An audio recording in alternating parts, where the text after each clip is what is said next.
Everyone to the Venus Gemini Morning Star Heart Chakra class. Do we ever need some heart energy right now? Kim Yes, and I we were just, do. wow, yeah. We were just talking in the last couple of weeks about recognizing when everything that's happening in this chakra gate. And of course, especially here in the US, but I know everywhere, there's some really big energies that we're working with. So we are so glad you're here. We're so excited to have this beautiful community holding space together and creating a place of coherence and strong heart medicine. So why don't we start with just a little grounding meditation, and then we'll move into what we're going to be doing and then go more into our space together. So I'm just going to invite everyone in this circle now present, and those of you listening later, to just begin by feeling the soles of your feet on the floor, or if you're lying down, wherever your body is contacting the earth. Taking a couple of nourishing breaths and allowing your belly to soften and allowing yourself to feel that sensation of gravity, allowing you to drop and soften, experiencing that as a relief, as a release, allowing the earth to support you.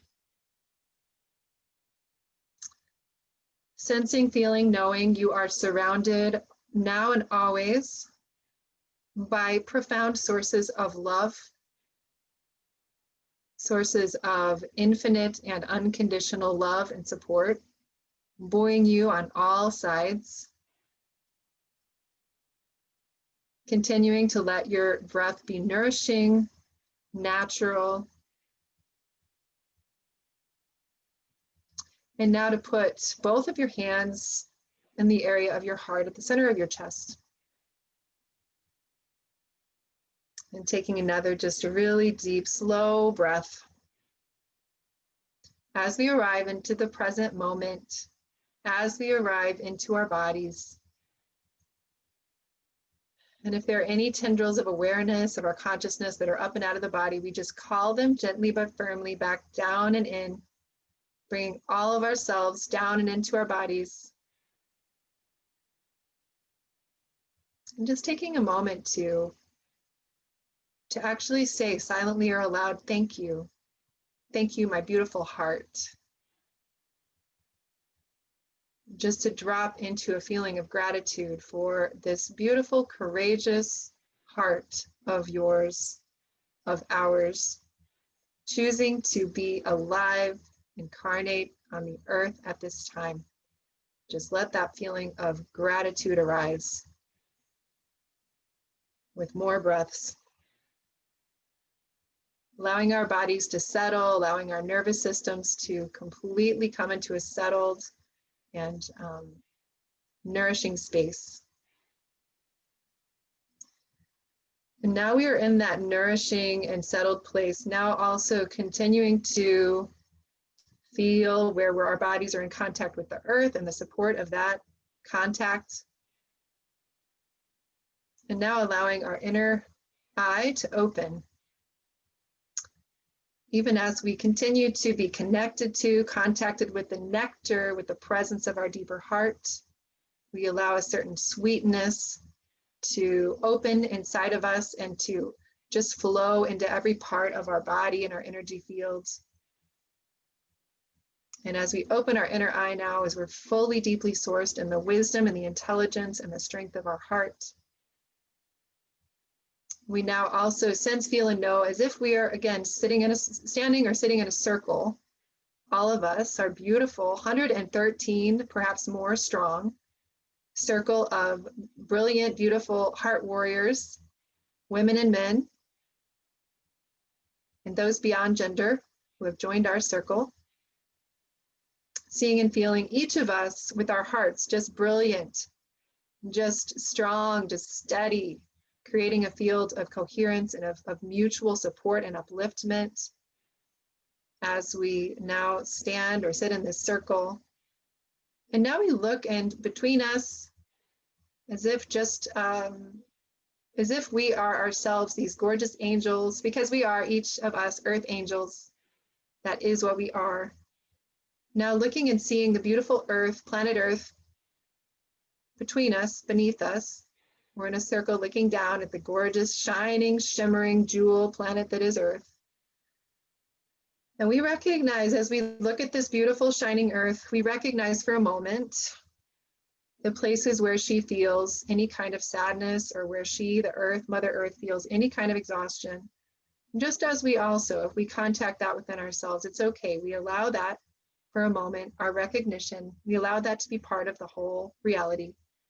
And then we drop deeper into our own hearts, and we drop deeper to see the Earth herself. As we perceive of her, we see the shimmering light around her.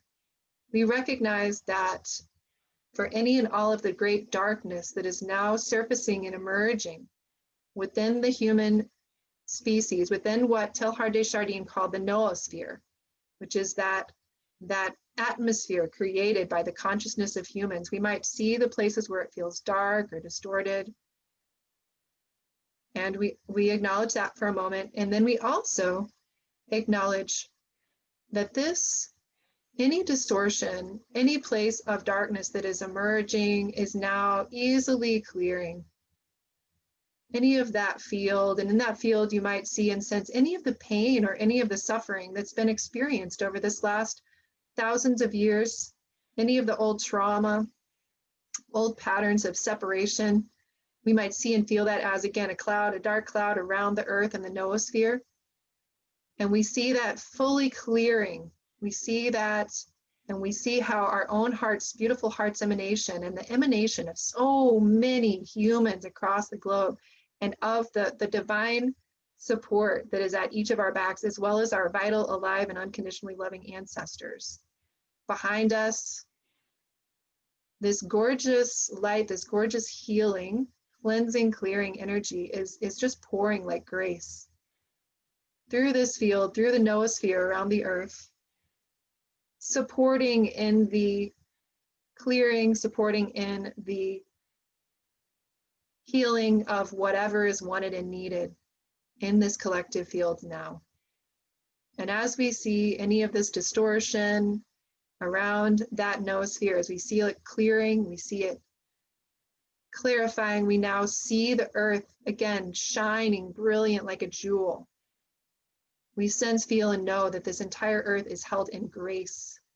We see, feel, and know the presence of Gaia and of each of us as an intelligence connected to, enlivening, and expanding upon her intelligence.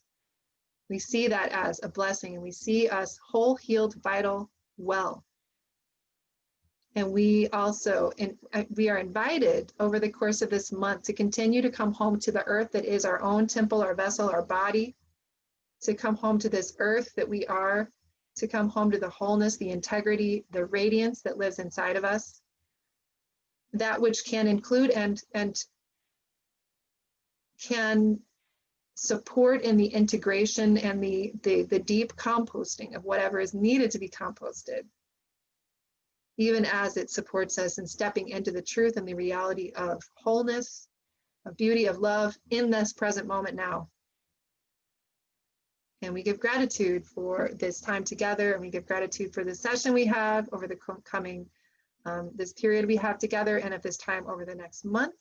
And we know that the beauty and the coherence of our own hearts together amplified, and all those other gorgeous hearts of humans across the planet, and all those moments where we might forget, but we return again to remembrance of this field of unified consciousness, of this bright spark of unconditional love that fuels the universe, as each and every one of us remembers more quickly to return to that place, that we are creating a support, we are creating miracles, a field of miracles around the planet.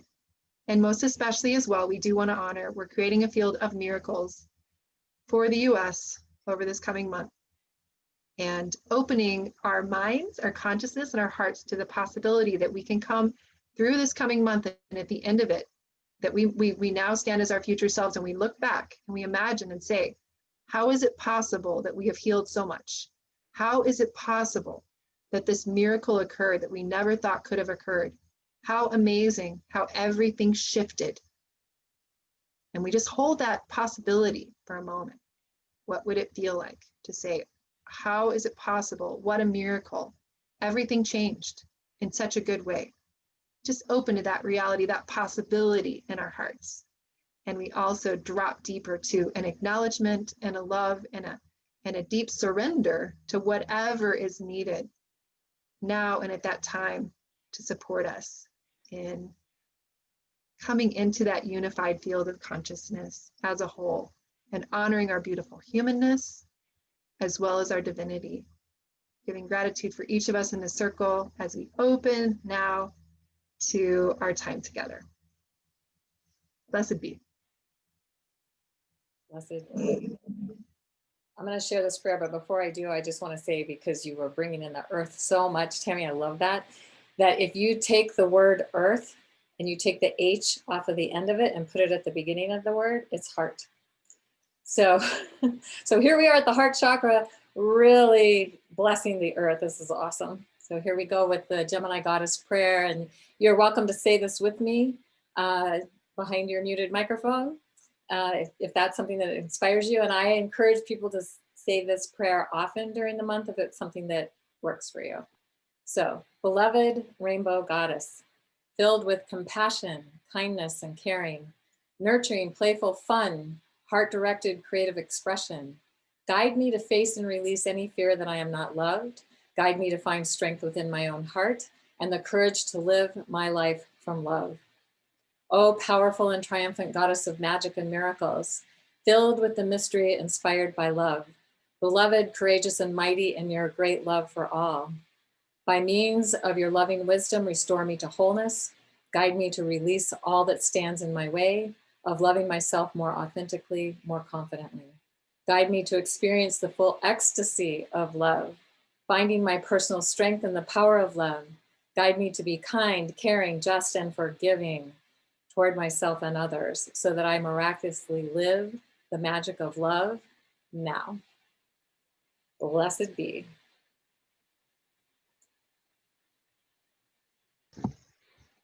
So go ahead. I just want to realize, I just realized that the last point on this is getting pushed till next month, and I forgot to take that off. So, oops. I'm sure it's, yeah, that's going to be exciting. That'll be fun to have that.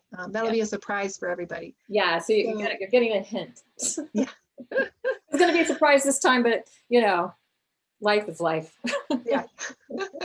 Yeah, especially now, 2020 life. Okay, so we're going to start again with the breakout group. Again, because with Gemini, it feels so important for us to have that kind of heart-to-heart connection. And we're going to start there, and then we're going to have the heart chakra, just an overview of what's going on with that. Of course, we hope you've had a chance or will soon listen to the video, the full video on the heart chakra, and also connect with Claudette's work and also with the other meditations. But then we're going to talk about Inanna at the fourth gate. You know, what is this in the story? Night sky magic, and it is an incredible month. Gemini goddess questions, Gemini goddess in Virgo, Gemini goddess in Libra, talking about highly sensitive hearts, heart-brain coherence, being a superconductor of love, and then go through the home play and the toning practice. So that's going to be our day today. It's going to be full. So again, the break, you want to go over this, Kaylin, while I get people into? Yeah, so Tammy's going to create the breakout groups. Again, joining these groups is optional. You do not have to join the group if you don't feel like it. Interestingly, I was in a circle of women yesterday, and one of the topics that came up was how especially women are often shy to share because they don't want to be judged. I thought that was very fascinating. It took me many years of being in priestess circles and having, you know, we were required to share, and going through the trauma of feeling what that was like and finally getting over it. So I encourage people to do it because it is a great practice, and we're not here to judge. We're here to really foster community and offer mutual support and give time for everyone to be heard and to listen to everyone. So ideally there's no cross-talking or interrupting. And also to remember that we're not here to fix or judge anyone. Whatever their experience is that's their experience. And just to even have the courage to speak into experience, especially if it's challenging. I was just sharing with Tammy one of my challenging experiences this last week. It doesn't make me look very good. So, so to have the ability to do that, but it was also then I got to laugh about it and go, yeah, I'm making progress, but I'm still, making progress. So anyway, so we want to be sure that to be mindful of the time so everyone gets a chance to share. And then also, if you feel like you didn't have enough time and you want to connect with the person that you were sharing with or people that were in your group, you can either through Facebook or mutual agreement before the breakout group ends, exchange emails and continue the conversation later. Awesome. And so as always, it's like start with your name, where you're from, maybe what the greatest gift or the highlight from this last month has been, or maybe the biggest challenge, or maybe both. Maybe you've had both, whatever works for you, and what you feel like you've maybe cleared, released, transformed, especially in the area of communication, because we're just about to complete this chakra gate. So it's a good review and an opportunity to speak into that. Use your Awesome. chakra. Thank you, Kaylin. I actually hadn't started it yet because I didn't want to interrupt. Last time that happened, I wanted to be coherent. So if you do not want to be part of this, what you can do is shut off your video and your camera. And I'm going to be just busy over this course of this time, making sure that there are at least 2 people in every room. So if anybody ends up with me in the main room, I'm going to put you back in another room as quickly as I can. So, all right. So I'm going to go ahead and create the circles. And as that's happening, so you'll want to join. I'm going to unmute you all. And so, okay, you should be invited.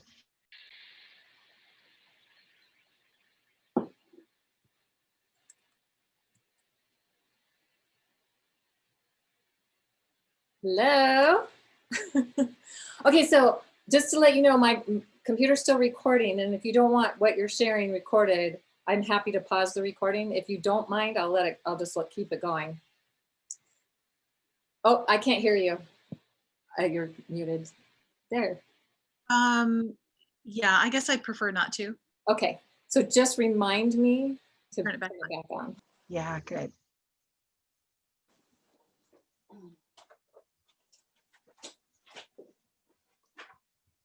I'm gonna unmute you, Kaylin.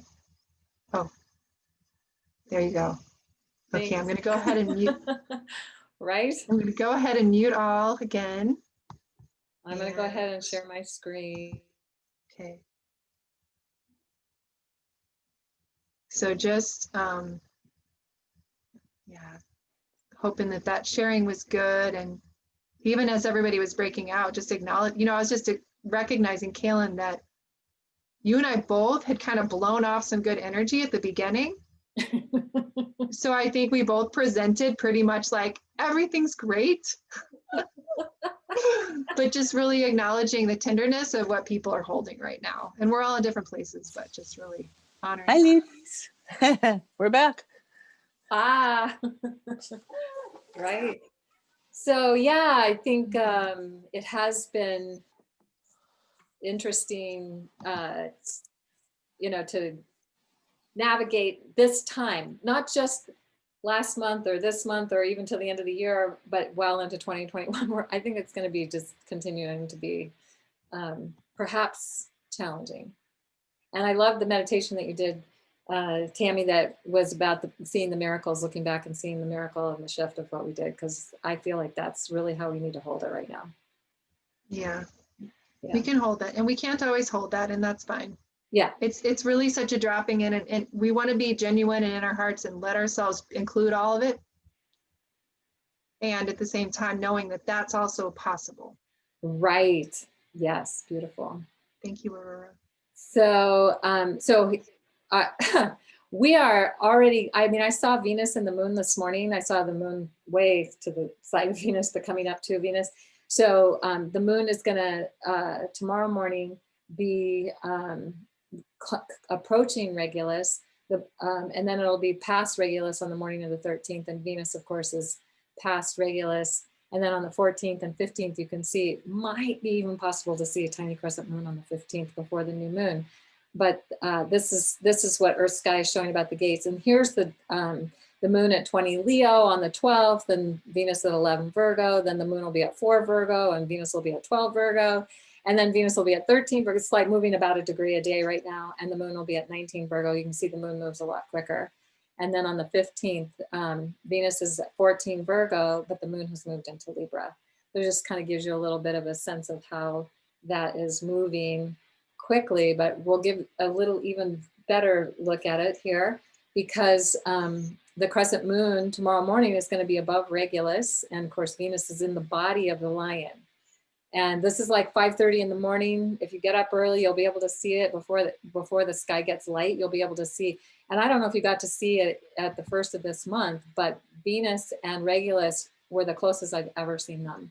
They were so amazing. And so I think it was like on the 2nd or 3rd, and then for several days, Venus was kind of like hanging out right here. So cool. Yeah. So we're past that, but you know. Anyway, then the next day, the moon will be in the body of the lion right above Venus. And this, you know, so this gate, and I feel like because Venus is already past the heart of the lion, we've already had that heart energy powerfully activated. And Regulus really connects to the Hall of Records, what's within the hearts, the Hall of Records. I was just listening to, there's a audio version of Thoth the Atlantean, the Emerald Tablets of Thoth the Atlantean by Doriel. And they talk about the Hall of Records a lot and how it's all stored really within our heart. It's our heart is the Hall of Records. We have the Hall of Records within us. So as we have the moon coming down to reactivate this point that Venus activated just a few days ago, we can tune into that. Anything else to add to that, Tammy? Just that it's really extraordinary. If you can go out into the morning sky right now, at least, I don't know, Kaylin, if I guess we'll all kind of see this, it's amazing. You've got Mars, you know, to the west, you've got Venus to the east, you've got Sirius in front of you. So it's a very interesting little triangle that's happening in the sky right now. And then the Lion and Regulus and Castor and Pollux, all of it, just beautiful, brilliant. With the moon, you know, at the top of the sky. It's incredible right now. And it's really beautiful to have that time with the sky right now as a grounding point. Yes. And if you're not up early enough to see that in the morning sky, hopefully people will be able to do that because it is getting light later now. But you can look in the evening sky and see Jupiter and Saturn getting closer and closer together. That's pretty stunning. And Mars rising up earlier and earlier. In fact, will be rising as the sun sets on the 13th. We'll talk a little bit more about that in a moment. Kaylin, I'm sorry to interrupt. I'm seeing, I don't know why Lynn is saying she's not hearing or seeing Kaylin's screen. Now I can see your screen. Right. Is there anyone else who can't see? Other people are saying they can see you. Lynn, I'm not sure why that is. I'm trying to imagine. Well, can you put it on speaker view? Look at the top, and instead of, you can look at the top and click and see, there's the option of when you see view options. Actually, no, what is that? You should be able to have the option of viewing either speaker view or gallery view. So let us know when you figure that out. Hopefully you'll be able to figure that out. I think everyone else can. Sorry to interrupt. So Lynn, let us know when you figure that out. Maybe leave and come back in and see what happens then. Right, yeah. And you know, Mercury's about to go retrograde. Mars is retrograde, so technology is a little wonky right now. So not to mention Pluto, Mars square Pluto. Right, yeah, exactly. And widely square Saturn and Jupiter too. So that whole triple lineup is being activated. Yeah. So then the next day, the moon will be below Venus. If you get up in time to see that in the morning sky, So it will have passed by Venus on the 13th as the exact Venus moon gate. Also the day Mercury is stationing retrograde. Also the day that Mars is rising opposite the sun. So these are the dates that are really in a highlighted, of course, the moon gate, Venus moon gate at the heart chakra. But you see Mercury stationing retrograde at 11 Scorpio. It's going to go all the way back into Libra. We're going to talk a little bit more about that in a moment. And then this Mars opposition to the sun, beginning a new Mars cycle that will last 2 years, 2 months, 24, 25, 26 months, depending. I haven't really looked to see how long it's going to last, but that's about the average of the Mars cycle. So October 13th, the day of the Venus moon gate, is massively important. And this Mercury stationing retrograde will station direct on November 3rd. And you can see that here at the bottom. And it's going to be very near Spica when it stations direct. And so something just to be aware of is the last time we had Mercury stationed direct on November 3rd happens to be the election day in the US. That was in 2000, also a year of the Jupiter-Saturn conjunction.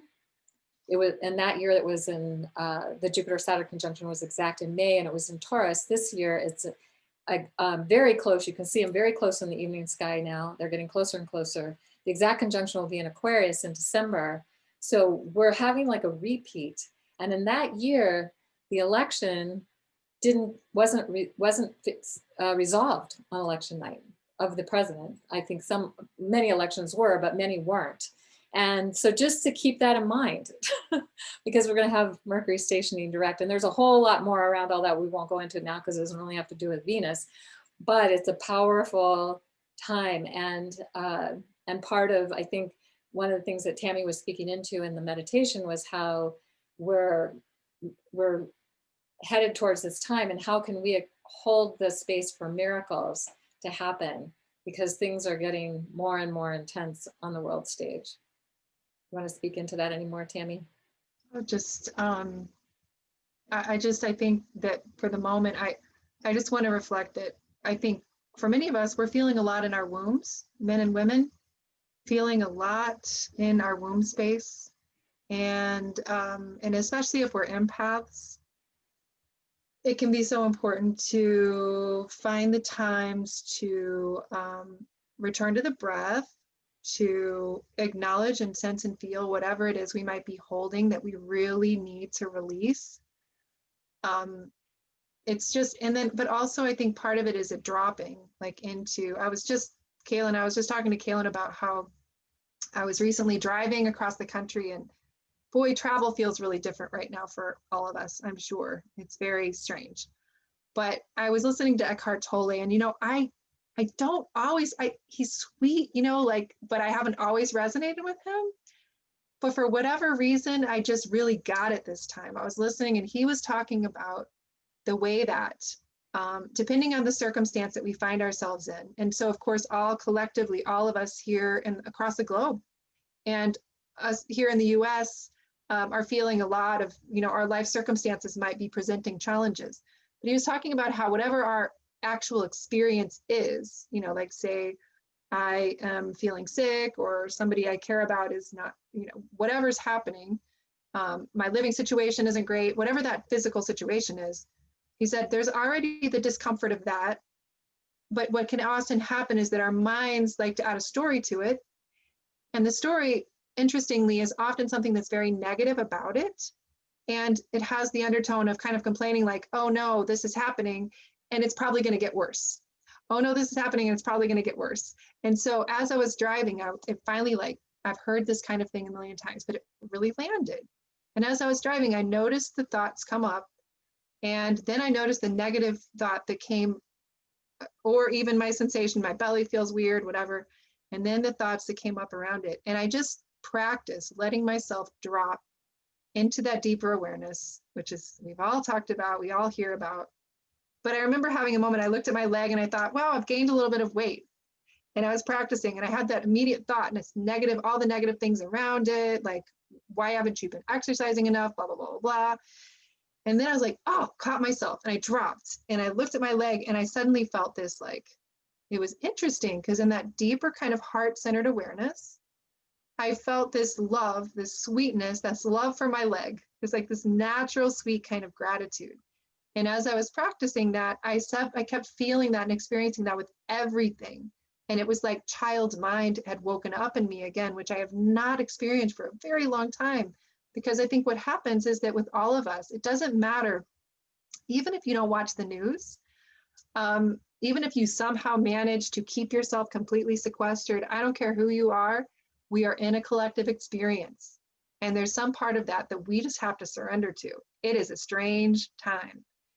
And so in those moments, I think for some of us, even if we sequester ourselves a lot and we're like positive, positive, positive, and then we step outside of that frame and we just read a news article or we see some kind of commentary on social media, and all of a sudden it's like shock hits us, right? Like we've all had that experience. Oh my God, like feeling hopeful, and then all of a sudden this is really bad, really bad, really bad.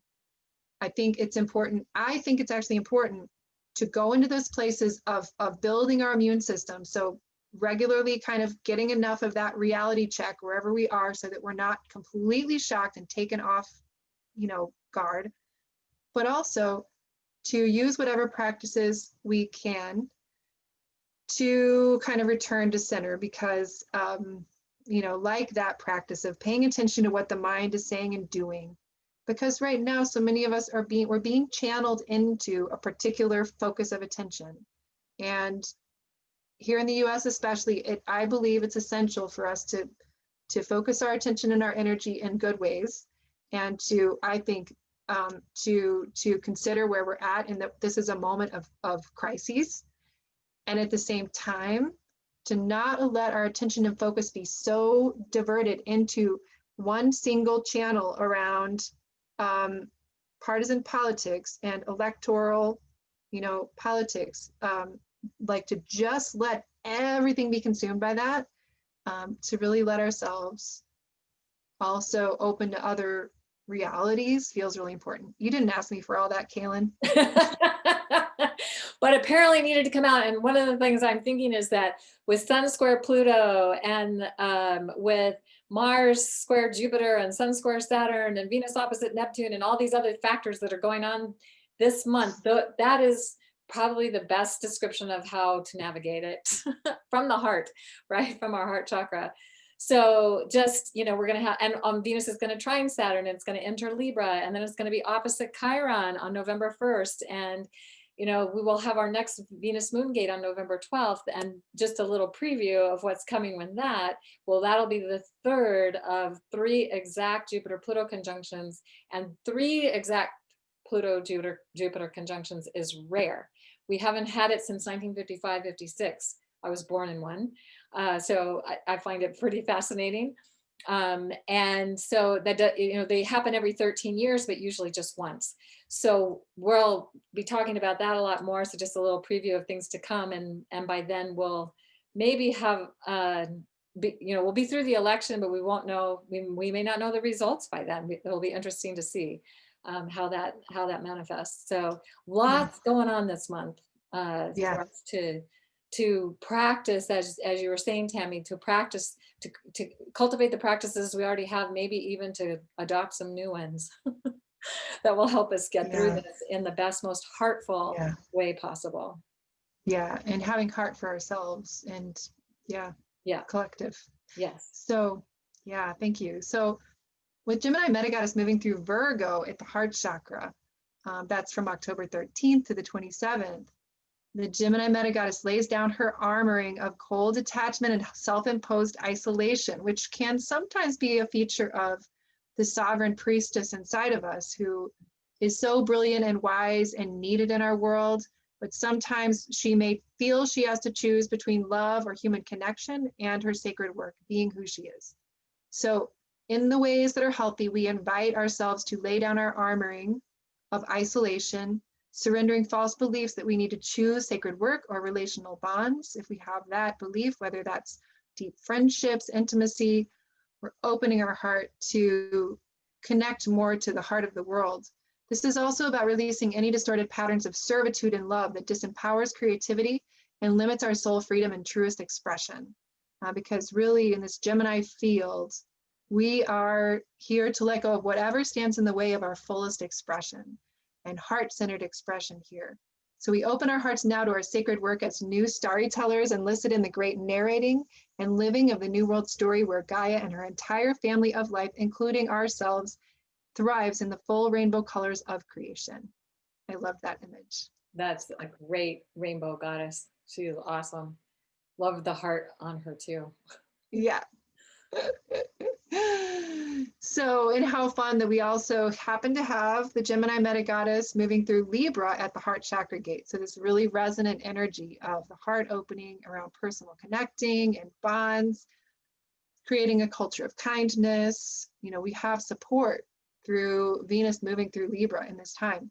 The Gemini goddess surrenders her fear of limitation, constriction, and overwhelm in the realm of committed partnerships and relationships of substance, because we know, I can tell you, the Gemini moon in me and the Gemini feminine in all of us, there is some natural and innate apprehension towards close personal bonds because it can feel like a limitation and a constriction. So she releases whatever part of that is distortion based on old trauma and falsity. And she opens and we open our hearts to the reality that true freedom and creative self-expression is empowered in the context of a loving pair bond or loving bonds with friends and community who can support us in being fully who we are, creating and radiating from the center of ourselves, just shining our light and being exactly who we are. We acknowledge it's far more fun to play with a beloved trailmate than to endlessly search the horizon for newer, better, more exciting. And that can be trailmate as in beloved. It can be trailmate as in dear friend. And it can also be looking for that more, that something beyond where we are right now, where we, instead of dropping into our heart. So much of Gemini's healing has to do with recognizing on some level there is no going away. There's no over there that we can get to that's going to take from us the responsibility of really being fully who and where we are. So we acknowledge it is far more fun to, we open our hearts and arms to love fueled by innocence, magic, and co-creative delight in the grand adventure of life. Woohoo! Love that. So just some things to consider at this heart chakra descent gate from the Gemini Meta Goddess perspective is to ask yourself if you're willing to explore and release any remaining heart chakra armoring, including fear of expressing your unique creative self, holding yourself back, hoping to gain approval from others. And I know I've done that. I think I'm doing it less and less, but yeah, it's definitely one to consider. Engaging, acknowledging, feel, and surrender to the divine and any resentment or bitterness that affects your ability to love yourself and express your creativity. Because of course, if we're not loving ourselves, then it's hard to express our creativity from that loving, heartful place. So being able to work through that piece, and then, and creativity is absolutely everything we do, everything we say, everything we engage every day. It's not just the artist who paints a painting or the musician who writes a song or the, acting or whatever else we think of as creative. Everything we do is creative. So we want to be coming from that place of the heart with everything we do. Ideally, that's the intent. So letting go of anything in the way of that. And then releasing and forgiving any ways you have limited heart-inspired creativity within yourself or someone else. That's important too, because my second husband was an artist and his parents kept him from doing that. It was like, you can't make money doing that. You can't support yourself doing that. You can't do that. So he pushed it away. And I think it really affected him deeply. So sometimes people meet, and I know they were well-intentioned, but it was a deep wound for him that he never really fully got over. Wow. Yeah.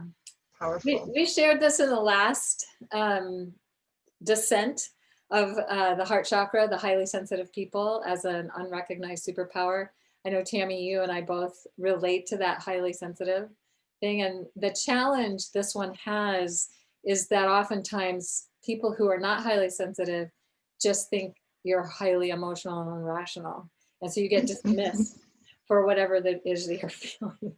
And I've definitely had that experience. Like when I try to explain to somebody, I'm not trying to have this reaction and I'm not trying to be this way. I'm not trying to have a trauma response here. But when you say these things to me, that's what happens. So if we could have a different way of having this conversation, that would be helpful to me.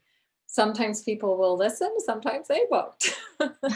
So understanding this one, because it's like, it's hard to stay in your heart. It's hard to stay in that heartful place with others when you're feeling traumatized, you know. So the challenge is conflict and cruelty towards anyone is painful. So even if I just witness it, like in a movie or like a documentary or on the news or something that's like, really painful.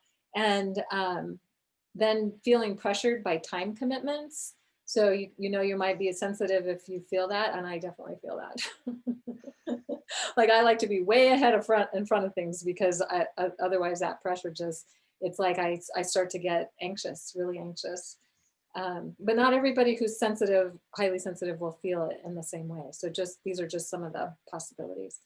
Feeling what others feel, leading to feeling overwhelmed and exhausted in large crowds, preferring small groups and one-on-one, that is so me. Jumpy or easily started, that is so me. Being startled. Sometimes Peter will walk into the kitchen and I just leap. So I didn't hear him come in and he's like, I was trying not to scare you. Yep, that didn't work.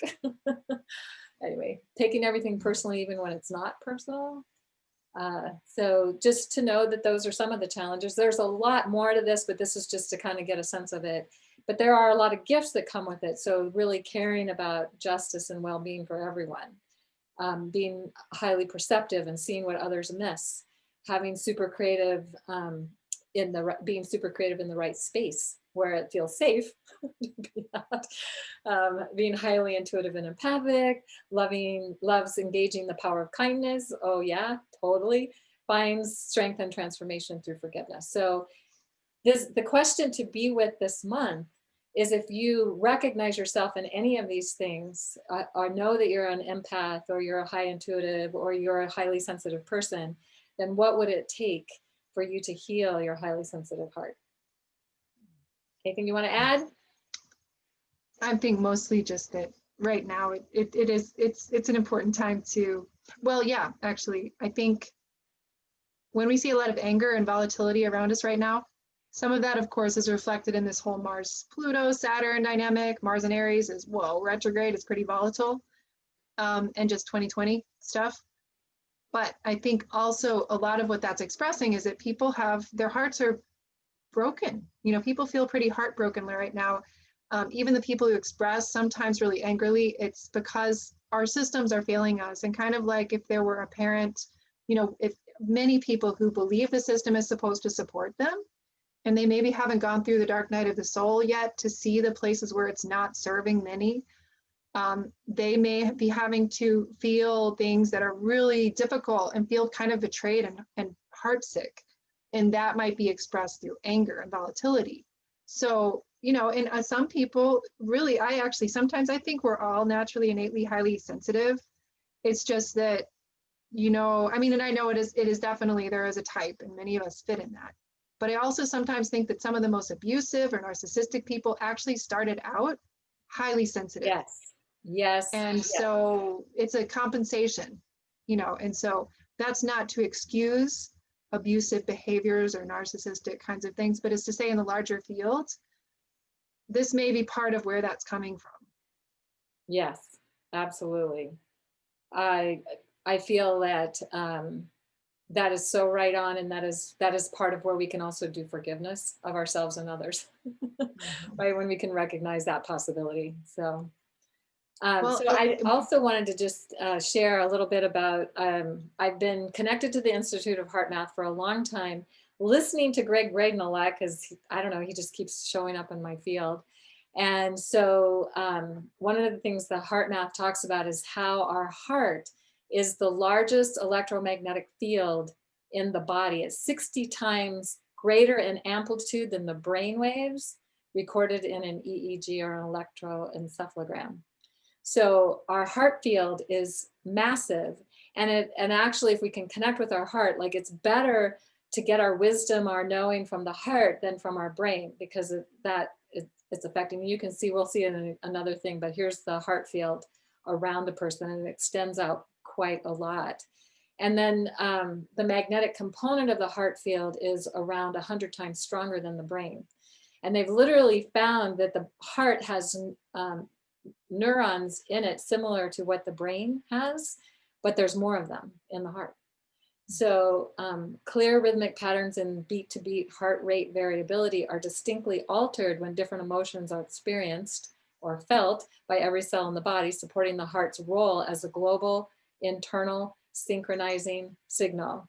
So some of the things you can see in the slide here is that you can boost your immune system by focusing on positive emotions. Positive emotions create physiological benefits in your body. In fetal development, the heart forms and starts beating before the brain begins to develop. I thought that was really interesting.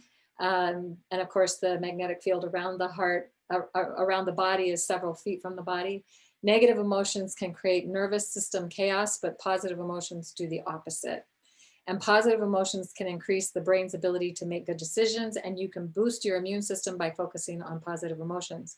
So that's not to say that when we have negative emotions, that's bad. Sometimes we really need to let ourselves have that moment, but not to stay in it, right? Not to just keep feeding those negative emotions, finding practices that will help you to have whatever the experience is and then move into a more positive expression. So Greg Braden has this coherence technique that because he's worked with heart math a lot, and they've kind of developed this technique. And there's a video that's on the class page. If you haven't seen, it's like 5 minutes.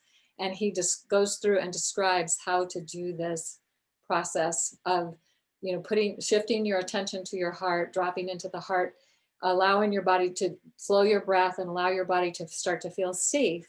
And then feel a positive emotion like gratitude, appreciation, compassion, kindness, whatever it is.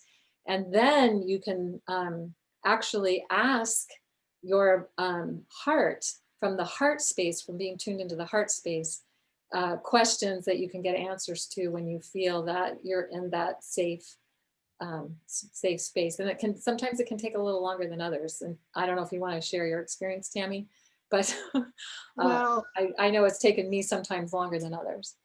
I want to share that I really, the rawness of right now for a lot of people, many of us will be going into these real deep dips, and it's hard when we're in that dip place to realize that there's another way.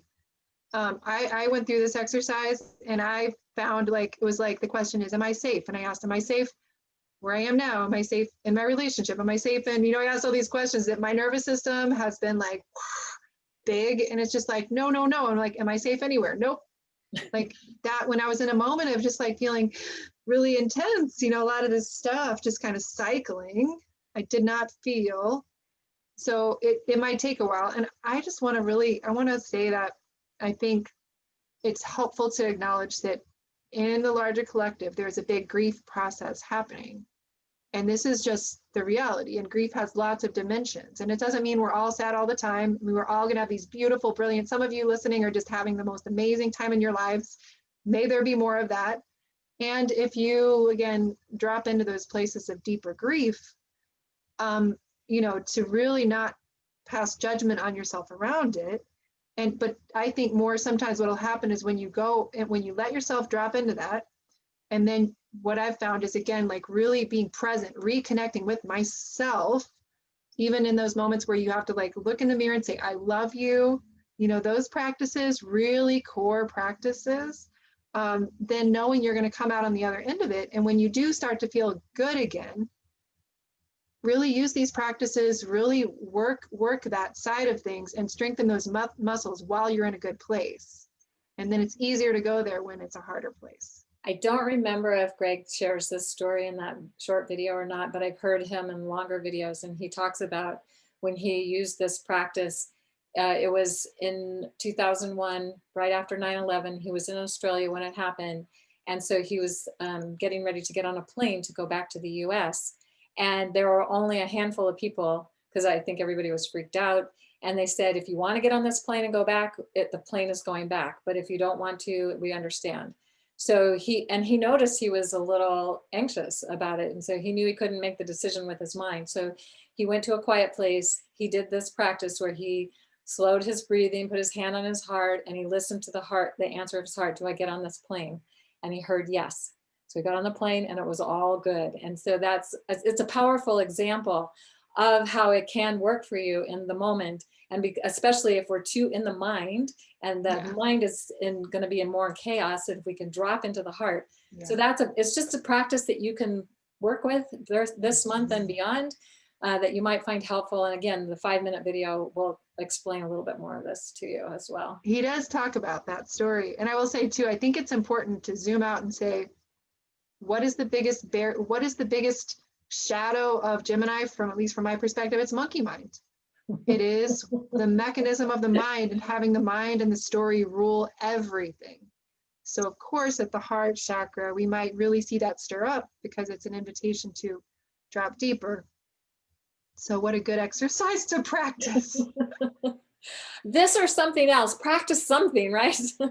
Like, I like the eye gazing in the mirror and telling yourself you love yourself. That's a good one. And I forgive you, and I love you, and you're awesome.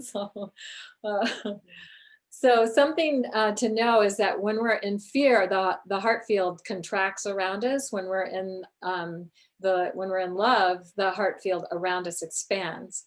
And part of the thing I like to imagine is how my heart connects to the heart of the galaxy, and how my heart connects to the heart of the earth. And and when we're doing that, those heart fields are expanded.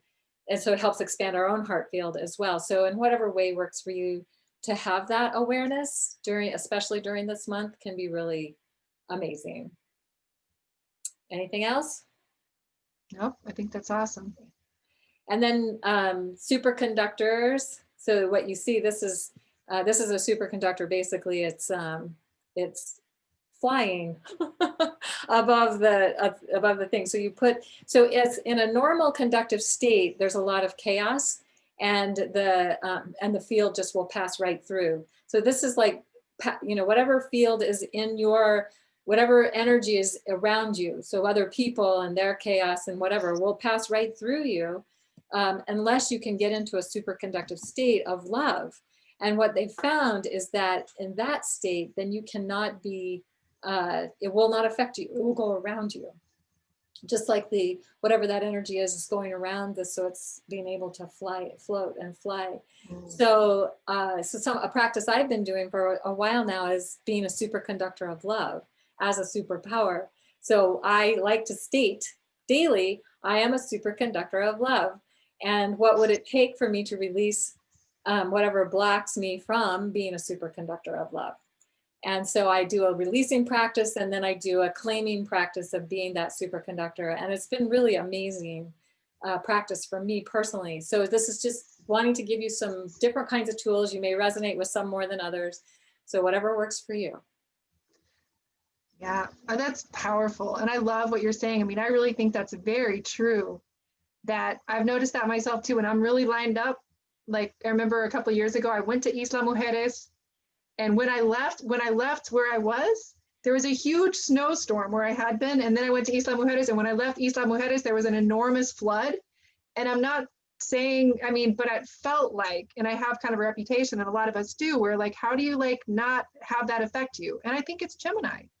I think healthy Gemini from the heart really is capable, and with that superconductor capacity, to really be in a protected, safe space and kind of move in and out of fields in a place of coherence and safety. That's a great example. I love that. Yeah. So the Gemini Meta Goddess can ask, what would it take to surrender all barriers to playful and fun love affair with creation? That's a big question, but yeah, I think it's a worthy question that you could maybe journal on this month. So, oh, I think we're going to do the home play and then we'll do Claudette, or do. Yeah, let's wait till so everybody's really focused on Claudette. Yeah. Yeah. So these are some questions at the heart chakra that can be part of the home play. You want to talk about them, Tammy? sure. Just what old scars, bitterness, resentment am I carrying in my heart that I'm ready to heal, clear, and release now? Where do I abandon my own needs to creatively express myself and instead help others meet their needs? What would it take to shift that pattern? How would it look and feel to have an ecstatic love affair with myself, my creative expression in my life? What would it take for me to experience this? And I would add too that specifically at the heart chakra for Gemini, there might be asking the question, do I myself, or am I at the effect of people using cutting words, sarcasm, communication that is, that's cutting? I know that's something I grew up with that I can't tolerate as a sensitive. And I know that I can see myself do that sometimes. So paying attention to release, clear any ways that my words might be used as swords, or that I would receive words from others in that way. We can also, because words are powerful. So I would add that. Yes. So also, of course, Gemini is all about magic, all about the power of words. Again, like we're saying, so to take time now this month, also you might journal on what belief spells do you have about love and relationship, including deep friendships and intimacy, that you are ready to break now. This is time to break those old beliefs, those old spells. So for me, I've always had this block around there's not enough of me for my great work and great love. And I've been really working deeply with this guiding question. How would it look and feel for great love to nourish and feed my great work? And in those places where it's shown up, oh my God, is it ever powerful? And Kaylin, you want to read yours? Yeah. So one of my big questions is I must continue, or one of my challenges is I must continually prove myself worthy of love by how much I accomplish. So I tend to be a workaholic. And then, like if I'm accomplishing a lot, then I'll be loved. And literally, as I'm saying this, I'm remembering my father saying to me, "You're lazy, good for nothing, and will never amount to anything." And I have set out to prove him wrong. Right. So that's where I think that's probably where that comes from. It may have come from past lives before, but I definitely can connect into it from there. So really tuning into what it is that around you that you might want to shift and change. And so for me, the question is, what would it take for me to know and feel I'm worthy of love for who I am and not how much I do or accomplish? Because my belief is that I have to accomplish something to be loved. And I let go of that quite a lot, but I'm still working on it. So, yeah. Yeah, powerful. So yeah, just to take time and tune into what is that for you? Cool. So then I think now we're ready for awesome. Dead. Okay, and stop my share. So let me make you a co-host. Also, Claudette. And I'm also going to share the music. And mute it myself. Can you hear me? Yep. Yes. Okay, great. I wanted to add, if I could, to your questions. And one of them would be, I'm sure everybody has heard this question before, but what was one of the things that you absolutely loved doing as a child? What brought you joy? And what was one of the most fun things for you to do and be playful? Mm-hmm. Just as a heart activation. That's a great suggestion. Yeah. Yeah. Yeah. Yeah. And the other thing I want to say before we start to tone is if you do no toning whatsoever during this whole series, do this one. If you just had to do one, because I'm realizing that this one is, I always, every time I get to the heart, I'm always like, oh, this is my favorite. I say that for everyone, but the heart is just, it's where it's at. But, the tone for the heart is F and F sharp, and it occupies Virgo and Libra. And we're having this new moon in Libra, and Virgo is where Venus is sitting. And Spica is with the new moon, which is an archetype of the Great Mother and of who I think, you know, the great heart of compassion, who holds everything within creation, within her being, through love and nurturing everything that the heart chakra represents. She epitomizes. And she's right there with us during this new moon with the tone of F and Venus in F sharp and Venus in F. So it's super powerful. Okay, you ready? Yeah, I just want to really encourage. Yeah, you can. As you're starting that, I just want to say I noticed that those two, that they were lining up, and I was like, oh, this is so cool. It is, and it's not. I don't think it happens again in this series. So we'll see. I'll have a look and see. But it's very exciting. Also for me, it just yeah. So if you have your tuning app, get it out so you have feedback. We're gonna tone F sharp, and Tammy, I'm just going to say that the sound is not. it's and I mean I want you to be able to hear me. So maybe once we start, you can turn it up a little bit. But it almost sounds like there's static or something. Yeah. If the music doesn't work, that's okay. We can always turn it off too. Okay. But if you have your app, turn it on, have it ready so you can get that feedback. And just call yourself back, sit up straight if you're not already. Elongate your spine. You can close your eyes, take a deep inhale through your nose. Exhale all the air out, really wring out that breath. So you're squeezing all the air out, which is going to allow you to inhale more. Exhale, just drop down into your heart, and you always want to, maybe you could just turn it down just a tiny bit. It's a little loud for me.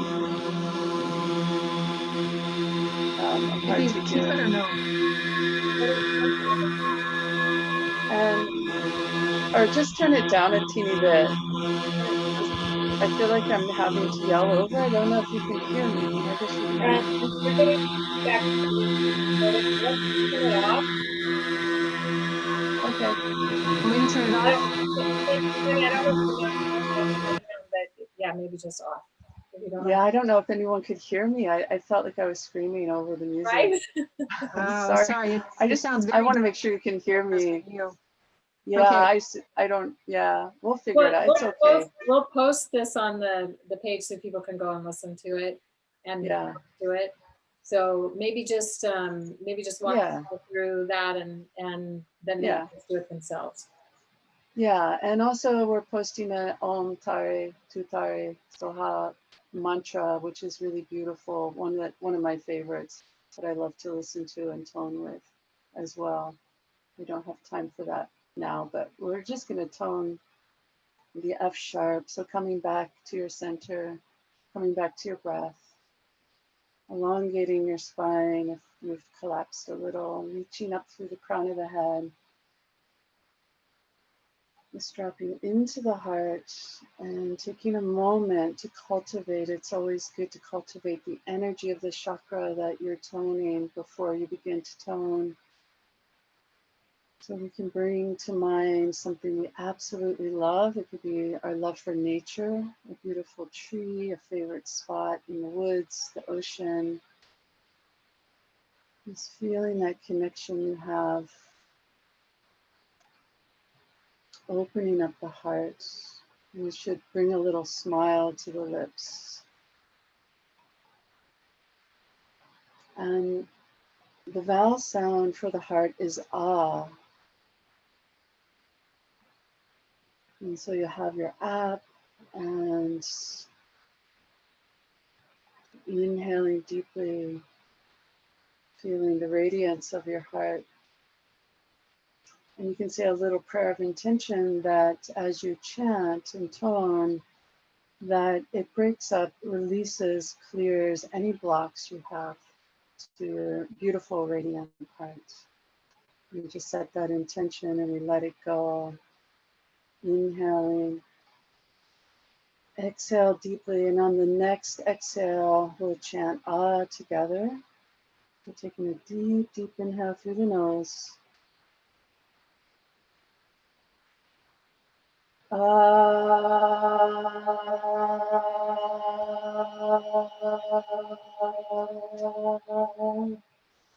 And for me, that was in G, which is why it's so important for me. I need to have some music in the back that is carrying that tone for me.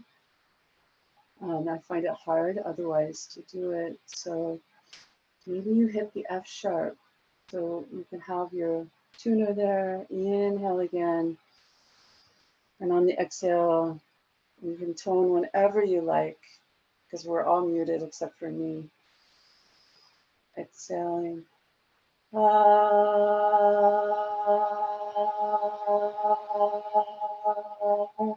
again, for me, that was a G sharp. Sorry about that. And continue to tone on your own pace, in your own way, your own rhythm. Connecting it to the heart, visualizing the heart chakra. Connecting with your love for the earth, the beauty, the sweetness. Exhaling, toning Ah. And just anchoring it as you continue to tone Ah. Imagine anchoring that into every cell in your body, down through every aspect of your being, every aspect of your life, the inner, the outer, radiating it out through your heart, grounding it into Mother Earth. And we'll just do one more deep inhale.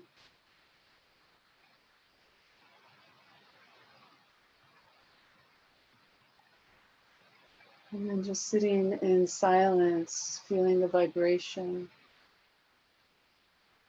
just taking in all the benefits of your practice, anchoring it. And just set a prayer of intention for yourself to return to this as often as you remember throughout the rest of this day. Carrying it in your heart.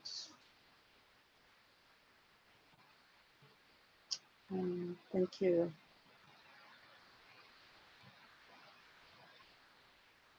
So hopefully, I do recommend the music that is in an F sharp, an F or an F sharp when doing this. It really makes it easier unless you're a singer and you're really good at that. Most of us aren't. I definitely am not. I'm really good at G sharp though. I'm not, yeah, I hear you, Claudette. I really need to have the tone playing so that I can match my voice to it, because otherwise I am all over the place. So absolutely. Really helpful. Yeah. Yeah, and also I didn't blow. Like normally I also would have my pitch pike. I spared all of your ears for that. But the pitch pipe really helps in the beginning. So I really recommend that as well. You said, Claudette, what is the app again that we can use that can kind of tell us? They're on that link that is to the toning page, and It's posted on the class page. Great. And Just wanted to make sure people remembered. Everything is and there's 3 of them. One has a fee, the other ones are free, and I highly recommend it because most of us have no idea what tone we're buying in. The one with the fee, I just want to say the one with the fee, I think was $3.99, and I did get that one, and I love it. So it's not that expensive, $3.99, $4, basically. It's worth it. It has this wonderful smiley face. And it also, you can sustain the tone for as long as you want, and I found it to be really amazing.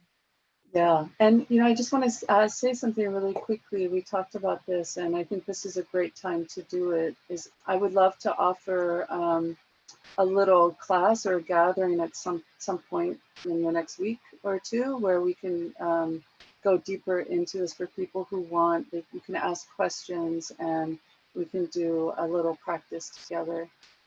If there's an interest. If not, that's okay too. But if people are interested, I'm happy to do that. And we can record it and put it on the page if you want.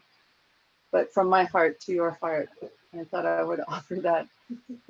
I love that, Claudette. What I'll do is when I send the email out announcing that this video has been posted, I'll tell people to email you, and I'll put your email address in, just not Okay. stay with you, and then they can contact you to let you know if they're interested. Wonderful. And I would highly recommend everybody take her up on it. Absolutely. Yeah, there's so much here. It's so rich, It's very rich work. Yeah, thank you. Nice. Thank you for that generosity, Claudette. Yeah. You're welcome. Thank you. So we need to maybe you can stop your screen share, Tammy, and we can open it up for questions. Yeah, so if people want to put it on gallery view, that's fun. And if you want to raise your hand or you want to just unmute yourself, we'll see what we can do.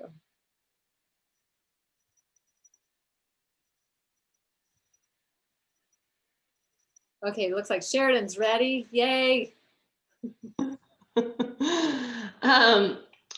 Thank you. That was awesome as always. My question is, when Venus in the sky is passing over like your natal Venus, or even maybe some other parts of your chart, I realize it can only last for, a day, 2 days, it's not a long time, but I was kind of wondering, how do you guys see that, interpret that, how do you work with that kind of thing? That's my question.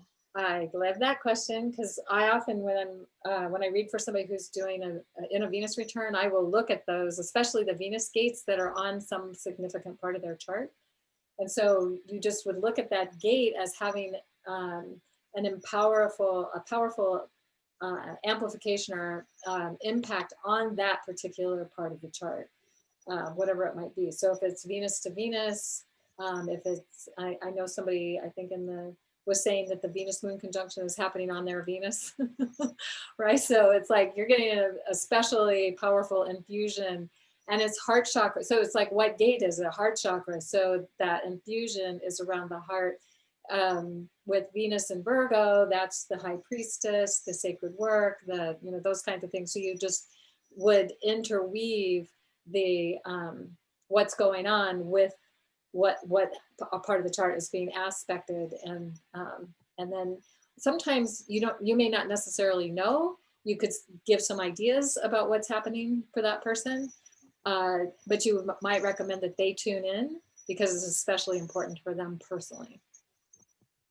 Okay, thanks. So it's almost in a way a little bit like the moon passing over, impacting, where it's just illuminating that piece, that part, but through the divine feminine and the chakra gate and those overlays with that, right? Is that? Yes. Okay. Yes, absolutely. I would add to that, anytime these activations happen, it's a good question to say, is it like the moon? Because in a way, of course, it is that same transmission. The moon transmits things because it's so close, in a sense, it's a great transmitter. One of the really most effective ways I've found to get a sense for how these things feel when we have the deep activations is really taking note of like that 3-day window when it's activated, maybe even you could say a week around it, and really setting a clear intention in your dreams or in your meditations to get a strong direct download from the feminine divine around that part of your life, of your chart, right? So, but I think the main point is create space in your life to really listen more deeply to the feminine, because she has something to communicate with you in that area. Okay, cool. Thank you. Yeah. So anybody else? Let's see. Let me just go to participants. No other hands are raised. So anybody else have anything they want to say or ask or share, or as a shaman friend of mine used to say, screams of outrage. I think he probably still says it, but I haven't seen him in a while, so whatever. I have a kind of a question along the same lines. Yes. And that is that this Sun Mars opposition is exact on my natal moon. My natal moon is at 21-23 Libra. And just wondering if, in the same light, my mind goes to all kinds of things, but how to best utilize that energy ceremonially. Ceremonially, or as Tammy was saying, I think she gave some brilliant suggestions of working with it in your dreams, asking before you go to sleep, journaling around it. Sometimes another practice you can do is you can just ask, what does this mean for me? Like, write it in your journal. What does the moon and Venus conjunct my whatever, or whatever's going on, what does this mean for me? And then just close your eyes and just then write stream of consciousness that comes through. And I have literally had things that I would have never thought of come through as a result. So it's like asking your higher self. You're asking your higher self, or the part of you that knows. Yeah. The answer is to that. Well, that's good. I'm glad I asked that question because, you know, I feel like I already know the answer to that. I have not done that deeper stream of consciousness, writing it down, but if I meditate and get clarity, but I think doing the stream of consciousness writing is gonna maybe bring out something more. Yeah, sometimes you hear words, sometimes you might even see images, and the images might have additional information for you. Kind of like a waking dream, right, Tammy? Yeah, really, it really is. It's so you can use it in the same exact way. Yeah, beautiful. I have a question. So you said there's a window. Is it 3 days before an exact conjunction and after, or is it just leading up and then the conjunction, or is it after as well? Or does it, and I'll share this. It's like I wish I had. It's okay. I mean, I'm hearing it now, right? Because last night I did have an amazing dream that I kind of want to go see if I can remember and write it down, because I think there was information in that dream. And the conjunction for me, Venus is with the moon exactly on my Venus on the 13th. Or whatever day. Yeah. You know, Yeah. and my Venus is at 13 Virgo, right? I'm all these 13s. Anyhow, so is it leading up and then on the day and past it, or is it just? No, if it's okay, Kaylin, I want to say, I think what's so brilliant right now is if you have clear skies, one of the things you can do is you can actually get a visceral sense for how long this will last. Because we can really pay attention now to where Venus has moved in the sky. If you've seen Venus, you've seen her be with Castor and Pollux, those two bright stars. Then you've seen her close to Regulus, another bright star, and now she's with the Beehive cluster. So you can get a sense for in one day how fast she moves related to the those stars. Does that make sense? Or you can observe that with the moon as well. And then you can get a sense for, well, how far is she? And how alive does that feel? But I would say a 3-day window before and after, if you want to just be simple. What do you think, Kaylin? Well, so it's such a great question, because time is relative to our experience. I think it's great to tune in when it's happening, and the day before and after the exact point is probably the most powerful, but you could probably include days before and after that awareness as well. And if you're past it or before it, you may be tuning in ahead of time or after, and that's also going to be powerful as well. And so you don't have to do it right at the exact moment. But if you can do it at the exact moment, you're aligning with the above and the below, and becoming, it's like we're informing the mysteries, they're informing us, we're able to be in that flow. But we can do that at any time. It's just there's something about the moment that can be extra powerful. And so, if you're in a Venus return, if you have, say, Venus in Gemini or Venus in Virgo, or whatever is going on in your own chart is being activated by this, it's going to be maybe longer than even just those few days. Yeah. So it's not like you have only just a little small window. And if you can't see it, somebody's saying it's raining where they really need it.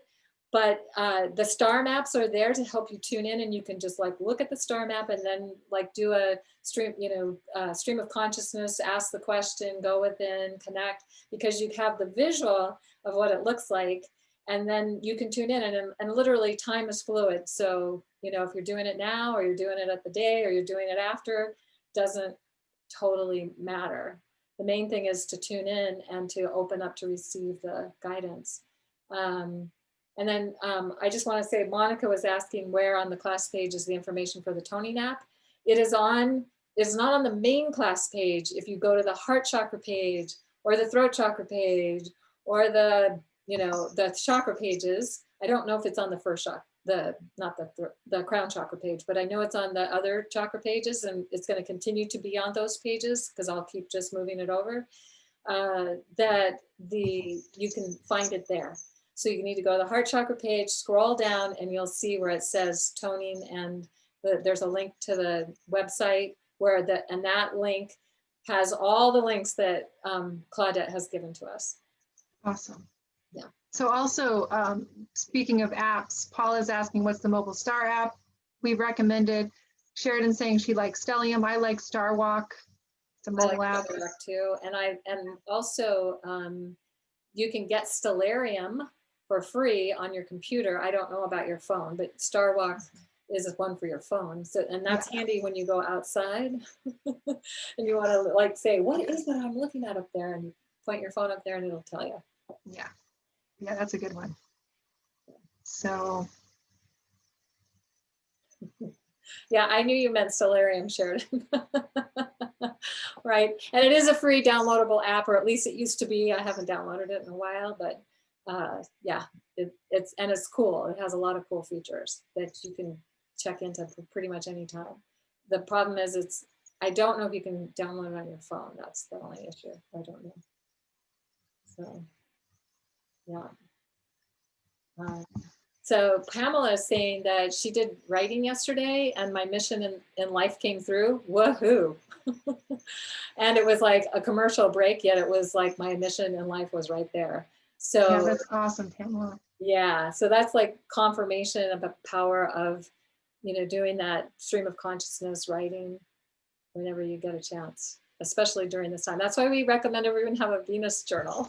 Yeah, it's so powerful. The writing is deceptively simple, but it so trains us that it makes us recognize what we're doing is real. It concretizes it, materializes it. Right. And then Sheridan said it started raining while we were talking, and they've been in major drought. Boy, there's been major drought all through the West, I know. Yeah. So how special to have rain with all of us. She's also saying that Stellarium is available for the phone. So that's good to know. Maybe I will download it on my phone.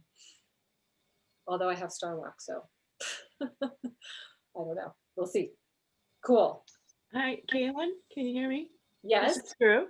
Hi, I wanted to get back to the toning with Claudette. Are we going to have the one for the crown chakra? I think we started it at the brow chakra. So if Claudette wants to give us that information, I can post it on the crown chakra page. So Claudette, you can answer that. Yeah, I can do that. I actually was thinking about that. I realized that one's missing, so I'll do up a whole thing for that one as well. Cool. Yeah. Thank you. You're welcome. So anybody else? All right, well, I think we're at our time, so maybe we'll wrap this up sort of on time this time. Yeah. Right, so maybe Tammy will unmute everybody, we can say goodbye, and yeah, we hope you all have the most heartfelt heart chakra experience possible.